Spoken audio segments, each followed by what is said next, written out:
In today's video, I'm going to teach you how to enlarge the time icon on your phone for convenience. We will do this by increasing the size of the status bar time through a quick tweak in developer options. This method adjusts a display scale value called smallest width, sometimes labeled minimum width or DPI. Changing it will enlarge the time and battery icons at the top of your screen.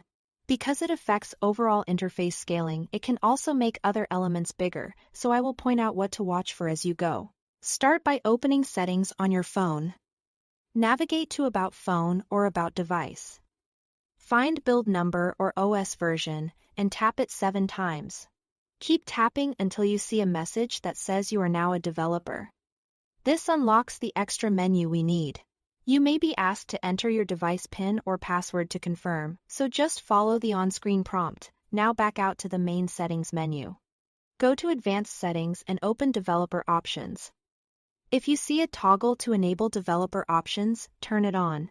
Be careful not to change anything else in this section unless you know what it does. Scroll down to the Drawing section, sometimes shown under Display Cutout, and tap Smallest Width or Minimum Width. You will see a number measured in dp. Before changing anything, note the default value. For example, 392 dp. Write it down so you can switch back at any time.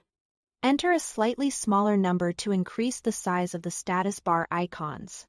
For instance, entering 200 dp will make the time and battery indicators noticeably larger. Consider making gradual adjustments so you can find a size that feels comfortable and does not disrupt your layout. Tap OK to apply the change. Your screen will refresh, and you should see the time icon in the upper status bar enlarged immediately. Remember that other elements, including text and buttons, may also appear bigger with this setting. If something looks off, just return to the same smallest width field and restore the original number you noted earlier. That reverses the change. And that's it. Thanks for watching.